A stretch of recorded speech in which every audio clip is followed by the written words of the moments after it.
Okay, this is a reaction video. This is from Lunar Legends Gaming. Please click like, share, and subscribe for them as well as for me. Everything you need to know before you watch the Fallout TV show. Now, I just finished watching the Fallout TV show, so I'm going to see what this tells us. Now, I'll give my opinions on it as we go along about the TV show and so forth. But let's see what this is from Lunar Legends Gaming. Everything you need to know before you watch the Fallout TV show. Fallout's TV series releases today, and I think there's some things that you should know before you watch. So if you're a newcomer to the Fallout series, or maybe rusty on old Fallout... And to be fair, I'm not a newcomer to the Fallout series at all. Even though I didn't play Fallout or Fallout 2, I do know enough about those games. And I first started with Fallout 3, like most people did, with Bethesda, Fallout 3, Fallout New Vegas, Fallout 4, Fallout 76, and so forth. I also didn't play Brotherhood Steel or Tactics, but, nevertheless, I do know enough about the Fallout TV show, Fallout series. Fallout lore, or even if you're going in having never played the games, I'm going to give you a quick rundown of some of the settings, characters, factions, and whatever else you might need to have some information and background about what's going on. Let's start with where the location and time of the show takes place. We know that the show takes place after all of the Fallout games chronologically, but we don't exactly know when yet. And the place? Los Angeles. Now, here's the thing about the first thing. The number of the vaults are 31, 32, and 33 in the game in the TV show. But they showed that as far as the number of the vaults going, they go from the lower numbers to the east, to the west, to the higher numbers in the east. I would have thought 31, 32, and 33 would have been in Denver or someplace like that, or someplace closer to, farther out from Vegas, but not all the way to the East Coast. But again, that was a little bit of a question to me. Why would 31, 32, and 33 be in Los Angeles when the lower numbers, like Vault 11's in Las Vegas? Okay. It doesn't make a lot of sense why 31, 32, and 33 would be where they have it. Or more importantly, the Boneyard. The Boneyard, also known as Angel's Boneyard, was once the thriving city of Los Angeles before the Great War. After the war, survivors emerged from Los Angeles Vault and founded settlements within the ruins, including Adytum and other areas like Downtown, Fortress, Library, and Warehouse districts. These settlements attracted various groups, such as the Blades, the Rippers, and the Regulators, each with its own agenda and struggles for survival. One significant event in the Boneyard's history was the Master's conquest of the Los Angeles Vault in 2155, leading to the rise of the Children of the Cathedral cult. The cultists used the vault as their base, with the massive cathedral built above it. Meanwhile, the Gunrunners, originally not from the area, also established a presence in the city. Of course, you have none of those factions in the TV show at all. By 2189, the Boneyard had become a state of the New California Republic, the NCR, with Adytum renamed New Adytum and holding seats in the NCR Senate. The NCR's influence brought stability to the region, leading to reconstruction and revitalization of many buildings. However, some of the residents still felt that more improvements were needed. Today, the Boneyard remains an important location within the NCR territory, hosting institutions like the Republic Reserve and the Followers Angels Boneyard Medical University. This serves as a reminder of the resilience of humanity in the aftermath of devastation, with its history reflecting both the struggles and the progress of civilization in the wasteland. Much of these events take place between Fallout 1 and 2 as the games take place on the West Coast. So what Yeah, that's again, that a lot of that stuff is not even in the TV show.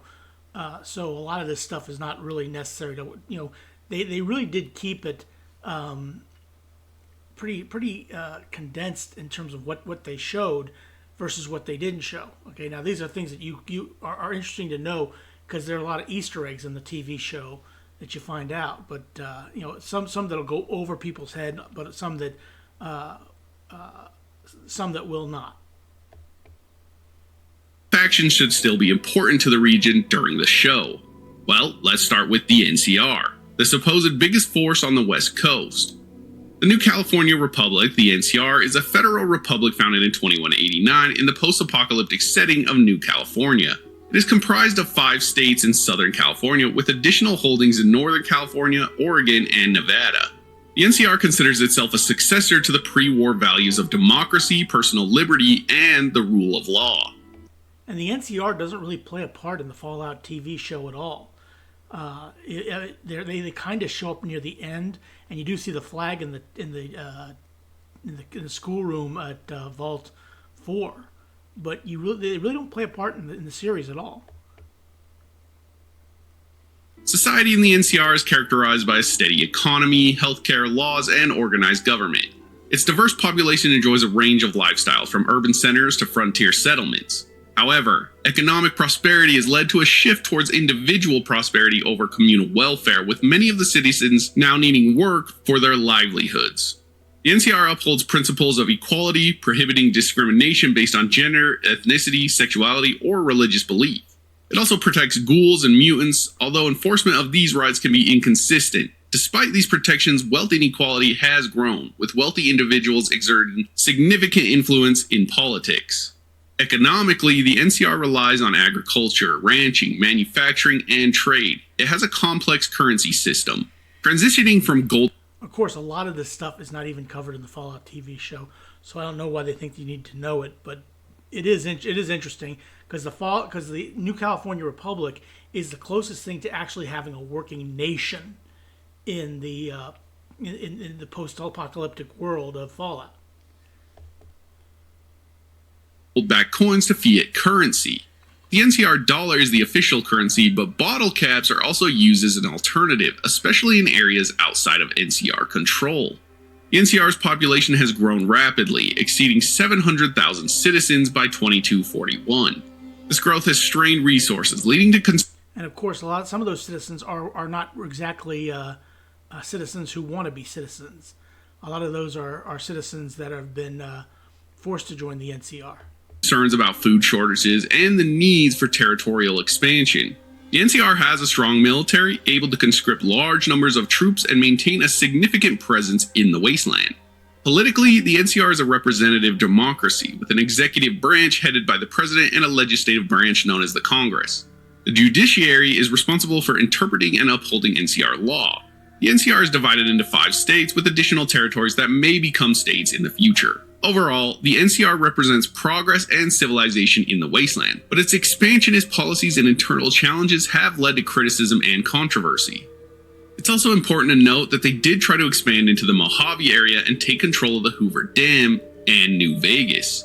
This was the plot to the game Fallout New Vegas, but a war breaks out over the dam and the player character must choose the outcome. Now, we don't know what canon is of that, because you can in Fallout New Vegas, you can choose to be a part of Caesar's Legion. You can choose to be part of Mr. House. You can choose to be a independent in New Vegas with the NCR doesn't have any say in it, or you can choose to side with the NCR. So, but there's really no canon to that as well as in the game. We don't know what the canon ending of that game should be. I never choose Caesar. Okay, I either choose an independent New Vegas. So one time I chose Mr. House, but usually I choose the NCR. But that's me. So it will be interesting to see if the show canonizes an ending for that event. The next is the Brotherhood. The Brotherhood is a technologically focused paramilitary order in the Fallout series, founded by Captain Roger Maxson after the Great War. Their primary goal is to preserve advanced technology and control its use to prevent another apocalypse. They believe that humanity is not responsible enough to handle such powerful technology safely. The Brotherhood has chapters across the former United States, each with its own leadership structure. They are known for their strict hierarchy and adherence to the Codex, which enforces obedience and conformity. The Brotherhood has been a significant presence in the Wasteland's history, though their power and influence have varied over time. Because if you look at Fallout, the original Fallout game, they had a lot of influence. But if you go to Fallout New Vegas, they really don't have the influence that you would expect them to have. Certainly not like in Fallout 3, where they had a huge presence, and Fallout 4, where they had a huge presence. But in New Vegas, they really don't have a big influence. In fact, they both basically stay hidden. But the West Coast chapter is significant and are the most likely chapter that we will see in the show. In 2161, the Brotherhood of Steel encountered a new threat when they discovered super mutants in the wasteland. Head scribe Vree determined that these mutants were sterile and must have originated from a central location. Concerned about a potential invasion, the Elder Council enacted security measures, including a moratorium on training new recruits. Despite reports of super mutants attacking caravans and scouts, the Council was hesitant to act until they had more concrete evidence of a large-scale threat. The arrival of a Vault Dweller changed the Brotherhood's stance. After rescuing the Brotherhood Initiate and completing a mission to the Glow, the Vault Dweller became the first outsider to join the Brotherhood in years. The Brotherhood shared their knowledge and technology with the Vault Dweller, who then went on to defeat the Master, the leader of the super mutants. Following the destruction of the Master, the Brotherhood focused on the aiding of human settlements and reintroducing advanced technology into the wasteland at a controlled pace. They became a major research and development entity under the guidance of Rhombus, establishing good relations with the developing NCR. However, over time, the Brotherhood grew complacent and stagnant, unable to effectively deal with the technologically superior Enclave when they learned of their existence. To learn more about the Enclave, the Brotherhood reactivated outposts in Northern California, achieving practical anonymity. Of course, the Enclave are the antagonists of Fallout 2, and they're also the antagonists of Fallout 3 as well. After the apparent destruction of the Enclave, the Brotherhood expanded eastward, establishing a presence in the capital wasteland under Elder Owen Lyons. And now Owen Lyons basically basically recruited new members from the people in the capital wasteland, and basically were out there fighting the super mutants to help protect the people, which went against what the Brotherhood stood for. That's why you had the Brotherhood Outcasts. However, conflicts arose within the Brotherhood when Lyons refused orders from the Elder Council, leading to a breakdown in communications and denial of reinforcements. By 2277, the Brotherhood was well established in the capital wasteland, with their headquarters at the Citadel in Washington, D.C., under the leadership of Owen Lyons. The Brotherhood clashed with the Enclave over control of Project Purity, using the giant robot Liberty Prime to secure victory. Following the deaths of Owen Lyons and his daughter Sarah, Arthur Maxson emerged as the new leader of the Brotherhood's Eastern Branch. He negotiated a treaty with the Brotherhood Outcasts, bringing them back into the fold and refocusing the Brotherhood on its original mission. Under Maxson's leadership, the Brotherhood became more authoritarian and militaristic, setting them on a new path as they constructed the massive airship Prydwen. The airship from the Eastern Branch of the Brotherhood is notable to the show because we actually see an almost identical one in the trailer. Yeah, because you that's one thing that was really surprising when you saw the first trailer for the TV show, was you didn't see a ship like that in the Brotherhood's arsenal. And that would be huge and massive out on the West Coast, but you never really saw that until you saw the TV show. It is confirmed to be a different ship entirely, but one has to wonder if this is the East Coast branch returning or the West Coast built their own. It'll be interesting to see. That's probably the most important factions. Of course, they really don't answer that question at all in the TV show. Okay, you see that in the first episode, and you don't see anything about it at all. You don't even see it in the end. I don't want to give any spoilers away for people who haven't seen the show, but you really don't see that. You only see that one time in the opening episode.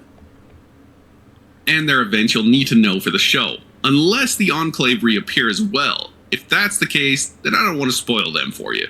So let's talk about races and mutants in the Fallout universe. The most important one for the show in particular are ghouls, considering one of the main characters is one. Ghouls in the Fallout universe are mutated humans or animals affected by ghoulification, a process.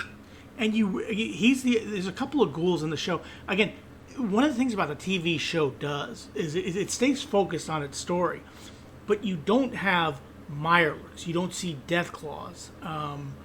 I think you see a bloatfly. I think you see Radroach, but you don't see a lot of the mutated creatures. At least I don't recall seeing a whole lot of them. If I'm wrong, please put it in the comments below.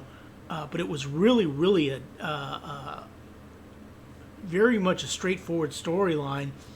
You didn't see a whole lot of ghouls. You saw some feral ghouls in I think episode 5, but that you really don't see a whole lot of the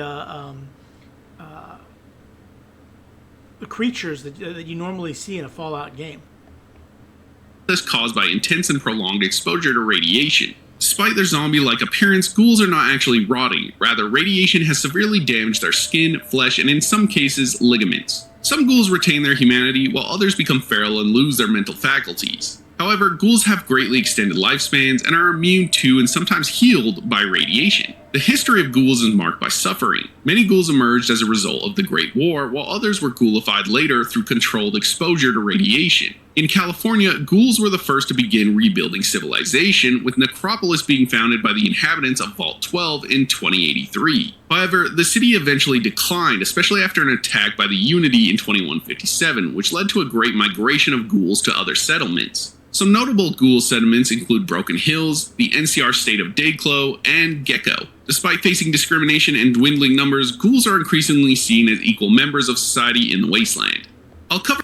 Actually, ghouls are, it really depends, because, like, if you look at Gob in Fallout 3, he's really, Moriarty treats him like garbage, but there's a place in the Museum of Natural History where ghouls have their own place where we're just, and they call people like us smoothskins. It's really difficult to see how ghouls are being treated, because there's not a whole lot of ghouls in the TV show. For super mutants because they play such an important role in the West Coast lore, but we have no inclination in the trailers if they'll actually appear in the show. I'd hope so because they're a Fallout staple, but we'll see. Yeah, you don't show any super mutants, so a lot of this stuff you're not going to go over your head. They don't show any super mutants that I'm aware of. Mutants in the Fallout universe are humanoid mutants created by exposing regular, unmutated humans to a variant of the forced evolution virus, the FEV. These hulking mutants possess exceptional strength, endurance, and resistance or immunity to disease and radiation, as well as modified intelligence. Super mutants have appeared in every game since the original Fallout, often playing various roles and appearing in different forms. Most super mutants that you watch, that you come across, are villains. Will shoot you on sight. Will attack you on sight. There's a few like Fox. Also in Fallout New Vegas, you have some Jamestown that are actually quite pleasant. But usually they attack you. At least in the Fallout games I've played. In Fallout 1, super mutants were created by the Master, who believed that through forced evolution, humans' differences could be overcome, leading to a new era of peace and prosperity. The Master's army of super mutants, known as the Unity, aimed to conquer the Wasteland and mutate those worthy of joining while sterilizing those who refused. Despite the defeat of the Master, not all super mutants are hostile, and they represent a variety of attitudes towards the Yeah, that's Fox from Fallout 3. Master and his plan. In Fallout 2, the remnants of the Unity reacted differently to the Master's defeat. Some became raiders, while others joined the NCR Rangers or established communities where humans and mutants coexist, such as Broken Hills. The second generation of super mutants in Fallout 2 originates from Mariposa, where the Enclave excavated the base, resulting in uncontrolled mutation of captured Redding miners exposed to the FEV. These second generation mutants are generally less intelligent than their predecessors. The rest of the creatures of the show are the way they are because of radiation, like the giant roaches you'll see in the trailer and so on. I don't think I need to dive into any individual one, as I'm sure you get the point, and I don't want to spoil any surprise monsters that may appear on the show. But I'll say this, I hope we get to see a Deathclaw. Well, sadly to say, you don't get to see a Deathclaw. Last but certainly not least, let's talk about the mysterious vaults of the Fallout universe. Yeah, the vaults were created by Vault-Tec, and they were only 122 were actually created, and what they were created to do was, in theory, to keep people safe from the apocalypse. You could live in this vault, and each vault was given a Garden of Eden creation kit, or a GECK, that would be used to help repopulate the land when the radiation subsided. Well, that was the supposed idea, but the actual thought of Vault-Tec was Vault-Tec, and I don't want to spoil it because I've already seen the TV show, basically plays a big part in what happens, but I'll leave that to watch when you watch the TV show. In the Fallout series, vaults are underground shelters built by the Vault-Tec Corporation to protect a portion of the population from the effects of nuclear war or other disasters. These vaults were advertised as safe havens, promising food, water, and protection from radiation for their inhabitants. However, many of the vaults were actually part of a series of unethical social experiments conducted by Vault-Tec. Each vault had a specific experiment or purpose. Although some of them were just test vaults, were just vaults where there wasn't like Vault 11, I think, had one where every year they had to sacrifice somebody, and it was the overseer, whoever. So everybody who got to be the overseer was there for a year, and then were sacrificed until they decided to stop it. And then they got a voice came out and said, "Thank you, congratulate them for not killing people." But there are all these different experiments in all the different vaults, but some of them were just test vaults. Ranging from testing the effects of isolation to studying the effects of different ideologies on a closed society. Some vaults were designed to fail with limited resources or faulty equipment to observe how the inhabitants would cope with the situation. Others had more sinister experiments, such as the forced evolution of inhabitants into super mutants. Despite their original That's Vault 87, I believe. purpose, many vaults in the Fallout series eventually became home to various communities, with inhabitants adapting to their underground environment and creating their own societies. Some vaults were opened after the war and their inhabitants integrated into the wasteland, while others remained sealed either due to malfunction or intentional sealing by the inhabitants. The vault in the show is labeled Vault 33. We've never heard of this particular vault in the lore before, so there's no information on what experiment is taking place in this specific vault, or even if there is one. It'll definitely be super interesting to see. That's all I have to say, and I think if you're new to the lore or series in general, then this information will give you a nice comfort blanket for your brain to grasp the overall concepts. You won't feel so overwhelmed. Hopefully this show explains it all well enough that you probably don't even need this video anyways. I didn't want to cover the actual events of the war and why the bombs actually dropped, because I'm sure the show will actually give you that information, and it seems like it'll be part of the overall bigger plot. Now, here, just so you're aware, they really don't know who started the war, okay? Was it the Chinese? Was it the Americans? Nobody knows who actually started the war until this TV show comes along. And this TV show basically pretty much hints at who started the war. Another thing that's interesting about the show is, look, one of the things about Fallout, okay, and why it's so difficult to do a TV show is Fallout is a game based on choices. Okay, that is basically what it is. You can choose to be who you want. You can be the most evil person on the planet. You can be the nicest person on the planet. It's up to you. You can be male. You can be female. This game, the problem with the TV show is you don't see those choices. Okay, you just don't. It's episodic television, and the character, the eyes is Lucy, and I think her name is Lucy. She is a female, okay, which I would have chosen to be a male because I like to internalize myself playing the game, but it's a female. You have the Ghoul. You also have a guy from the Brotherhood of Steel. His name escapes me, and it all falls down. And I won't spoil the ending or throw any spoils at her, but it does answer some questions. But it also, I don't want to, at the risk of just spoiling it, it also, let's say, opens up the door for Fallout Season 2. Okay? Assuming this is successful, we should have a Fallout Seasons 2. Well, hey, this is great. This is please click like, share, and subscribe for me as well as for Lunar Legends Gaming. This is everything you need to know before you watch the Fallout TV show. Thanks for watching. Have a good rest of your day.